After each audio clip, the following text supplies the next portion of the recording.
Welcome to Div Tech 101, aka Black Mantle, as I discuss information technology, also known as IT. So, in today's video, people, I am going to be going over with you on some things to look out for when you are looking to go and get your IT certifications out there if you so choose to go down that path.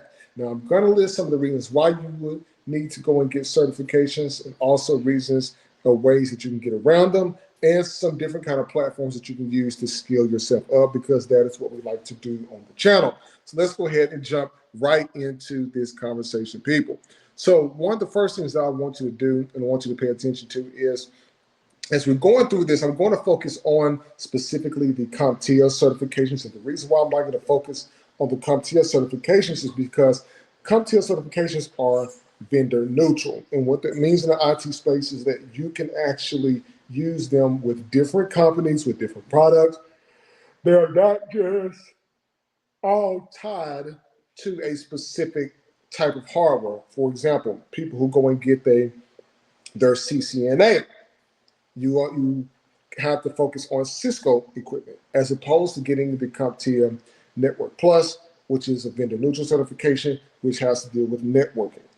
And so instead of going down the individual tracks related to the companies, you get one that's going to be a little bit more neutral so that you can take it with you across your career journey. So as we go to the CompTIA site, there are a couple of things I want to put on disclaimer here. Now, I am no way endorsed by any of this or any of these companies that I'm showing you. These are basically some tips to help you along your journey, because my channel is all about learning the nuances about technology, me giving you the information unfiltered, raw, not trying to sell you anything. I am just giving it to you as is, face value. So with the CompTIA certifications, you pop over to the CompTIA.com site. And when we go over to the CompTIA site, CompTIA is going to have information about certifications and training. Now, you need to figure out what path that you're going to go along here. If you already have the CompTIA certifications, you're probably looking at the continuing education piece, which is about here, okay? But you're brand new, you're getting into this. You can see the list of certifications we got here. The A plus is going to be at the bottom of the map. That is what your traditional desktop support level 1 person, never had any experience in IT, they're going to go and get that certification, people. You can learn so much about IT without that specific cert. But if your companies just want you to cross a T and dot an I, they just want you to have some type of certification with CompTIA, the A plus is right there, basically teaching you the fundamentals of the computers and things of that nature. So I'm going to go ahead and click on the A plus here. And as we're going across this, keep in mind that this is for education purposes, because I want to give you the information so that you can run with it and figure out what you need to do and how you need to move along that. Now, when you're looking at this, keep in mind the A plus is most definitely like one of those certs that is going to help you be able to land a job in like desktop support help desk. My first thing that I always say, new people that are coming into IT need to know how to break a computer down. You need to know simple things, how to exchange out a hard drive, how to reinstall some more RAM, how to upgrade the RAM, how to upgrade the operating system, how to replace a power supply unit in there, the type of cabling you need. And if you have USB ports that fails, you need to go into to figure out how to expand the drive in virtual space. Like the CompTIA A Plus, it's going to take you over some of those fundamentals. Now, used to, before cloud got big, you didn't have information about that. Cloud computing, as we talked about previously on the channel, is just a computer in a remote location. Say you're sitting in Memphis, Tennessee, you go into the Amazon Web Services site or any website, you're basically accessing a server that's sending back that information to your local computer wherever you are. That cloud is just a server. Now, as I'm going through this, you see some of the roles that we have here. Those are jobs that you can land. These are not guaranteed.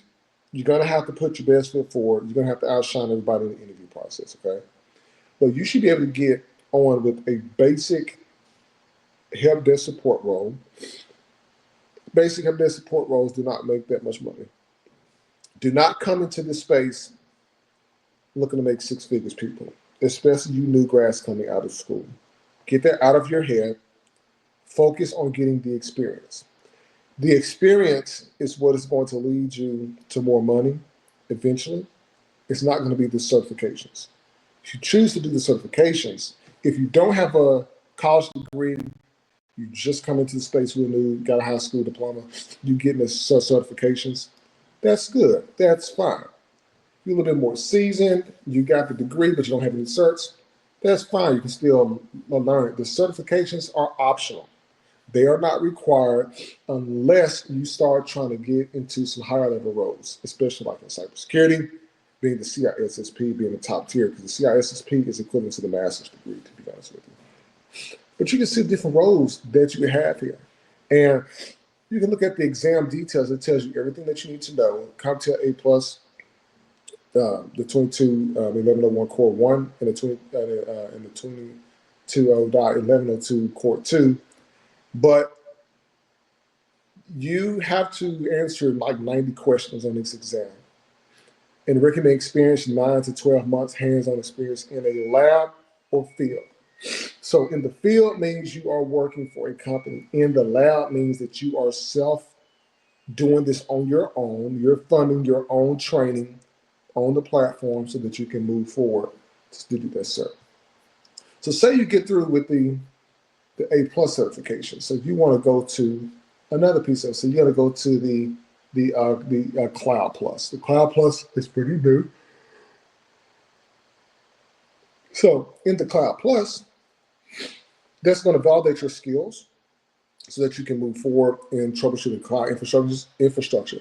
So think about it this way. Everything that you are doing physically on the computer with the A+, like touching the computer, making sure you know how to look up a MAC address, how to look up a serial number on the computer, everything that you're doing there, if you take that same energy and apply that to the Cloud Plus, you can actually still do well in the virtualization environment. So you'll be able to work more with AWS, GCP, Google Cloud Platform, and Microsoft Azure.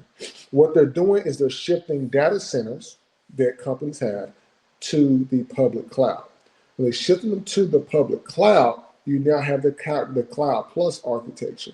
And that is giving you the ability to manage the virtual services. So the same thing that you are doing in person is what you're going to be doing in the cloud. They're just making a transition because a lot of companies are scaling down their data centers, moving expensive servers out in sysadmin roles, and putting that stuff up in the cloud. Now, you go down to here, it tells you everything that you need to know. You're going to look at the cloud architectures, what I just talked about, learning how to deploy it. You can go onto the platforms. I'm going to show you a couple of those here in a moment. But you're looking at the different roles, basically cloud systems administrator. So you go from system admins being locally on site to cloud administration being up on the web. Now, if you're going into like government sector, the federal government, they may require certs. Private sector, not necessarily. So it's all can be changed up a little bit different. And this test as well has 90 questions to it here. And the pricing is going to vary. So you got all that, you're good. You decide, hey, are you going to keep going down the IT management track, or are you going to go into cybersecurity? And Security Plus is another base level cert that you can get. Now, you do need some experience with the Security Plus, and it looks like they got a Security X right now. And the Security X, which they changed the name, which was formerly the CASP. And this one is the expert level cybersecurity certification for security architects. And so these are the people who are like the senior engineers who are basically improving the enterprise cybersecurity readiness and environments and things like that. So this one is most definitely new. And it looks like they just rebranded this for like December the 17th of this year at the time of this video here. Now, you got all of that. So now you're ready to jump up to the cloud, right? So one of the first ones I want to show you, which is the AWS. Now, AWS is Amazon Web Services.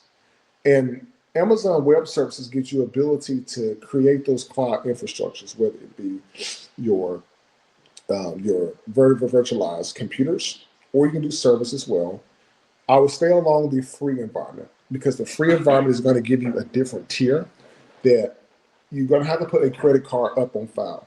So what I would recommend whenever you're doing that is get you like a gift card, like go to your favorite store, get you like, I would say like $100 gift card. Even though they give you 90 days free, get you $100 gift card, study for a couple of months, go through this, set things up, tear things up. You can't hurt nothing. You just have to basically delete it when you're done. Do not put your real credit card in because if you get to leave something on, you will still be charged per month for that. But they take you through the step-by-step process. Sign up for the free AWS account. You go through the tutorials for them to show you how things work. Then you start building from there. And they have so many different awards here. And even their cloud practitioner certifications that they have with AWS, you get a chance to actually choose the path that you want. So you can jump straight to the cert of your specific choice, or you can go through the path that they have outlined and set up for people who have normally went through this here. So as you can see here, you got your solution architects and things like that up at the top, and then you got your more of your operations here down here. So as you can see, like right there, you got your cloud practitioner, and then it gives you the career path for there. Now they do have some security ones on here as well. So if you own the Security Plus track and then you want to look at the AWS security platform, you have that option right there too. All this information is on the site. I'm not going to go through it piece by piece, but just basically creating something like as simple as a S3 bucket on here. For example, your EC2 is, for example, that one's going to be your virtualized computers on this platform. But then when you move to other ones like GCP and Microsoft Azure, they have different names for them. But the Elastic Compute Cloud is going to give you the different types of systems that you can build, whether it's Linux-based or Windows-based or so forth. So you have that information there in the cloud. You can definitely check like that out. This has got a whole get started menu on that. Another one of my favorite ones that I really like tinkering around on when I'm in here is looking at the S3 buckets, the simple storage surface. Basically like how you use like Dropbox, you can create your own for your household. You can toy around, get you a couple of systems off of like eBay, tinker around on it, set some things up. It's like you have a live environment and you have all of your stuff here. You'll be surprised the companies out there that have this particular type of information. Now, you have Microsoft Azure as well. Microsoft Azure is going to work the same way. You're going to set up your free account, get your free money that's out there, same thing, put your gift card in there, plug it in so that you can get all your free stuff. They tell you everything that they give you free. As you can see, you got your, as a new customer, you get like a free monthly amounts of 20 plus popular services, 12 months of new Azure customers only, 65 plus services that are always free, no upfront commitment, cancel anytime, and they give you a $200 credit on top of that. Like you definitely got to sign up for this, people. Like there's no reason why you cannot learn this. Even when I mentioned a moment ago with the S3 buckets, Azure, they call it Azure Blob Storage. So you have a lot of those right there that you can take a peek into. And on top of that, when you look at the certification piece behind this, let's see if we can go ahead and find those right there. So right here under resources, if you go there, you go on training and certifications. And then if you look at the learning paths, they kind of give you the path that you can kind of go on. But let's say you want to go the IT pro route. I can come into here, I can get the training. You can also look at the certifications that circle around this, and you basically add those to your learning path so that you can get to learn how the certification journey works within here. Because people like, this is so much information in here. Because you used to have to go through a book and figure all this out, but you don't have to do this anymore. It's all like right here on the platform for you all to take advantage of. I mean, everything is like we're right here, even the fundamentals. Now, when you're looking at the GCP for Google Cloud Platform, and there are some other free ones out there that I can name, like Vultr and DigitalOcean and ones like that, but these are the most common ones that big companies tend to use. I would definitely say people most often use Microsoft Azure and AWS the most, and then some companies may use Google Cloud Platform, especially if they're Google centric. But you can come into like here and like look at the Google Cloud. Google has some really good certifications as well, but same rules apply. Get your gift card, plug it in, play around with the storage, data warehouses, virtual machines, all that stuff is there. Like you can all take advantage of these free resources. They basically give you the money out there. You just have to go out here and find it. Now, when you look under the resources, you look under the certifications, say you a type of person who likes to look at the certs, you can go out here and basically look at all the different certifications that they have. And Google has some really, really good certs, but they have foundational ones, associate ones, and then your professional ones. And they go in that particular order. So if you're new to help desk, you may want to look at some foundational certs. Learn how Google Workspace works, because Google Workspace is tied to GCP, but you could also be infusing it with Microsoft Azure and building machines. So you kind of have the best of both worlds, and also if you have your CompTIA certification too. And then they give you the roles that are normally associated with that, and the roles are going to change a little bit different depending on what company you go to. People like to play the word game, but I mean, for the most part, you can definitely like get into this here. But overall, people looking at AWS, looking at the CompTIA website, looking at Microsoft Azure, and looking at GCP, and looking at those particular platforms, definitely let me know in the comments which one makes the most sense to you and which way that you decide to go, because I really want to see you all grow. Now, keep in mind, certifications are not the requirement. It's just that businesses want to make sure that you know what you're doing if you're going to be messing with their equipment. My best advice that I can give to you is anybody, whether you have degrees or don't have degrees, the skills is going to be at the bottom. That is the foundation across the whole board, no matter what section that you enter into in IT. You want to make sure 100% that your skill base is on point. Because if your skill base is on point, you're not going to do well in the search. You're not going to do well on the job.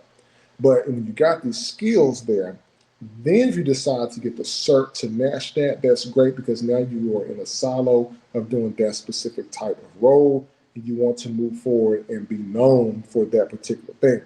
Now, if you're moving more along the executive track like you,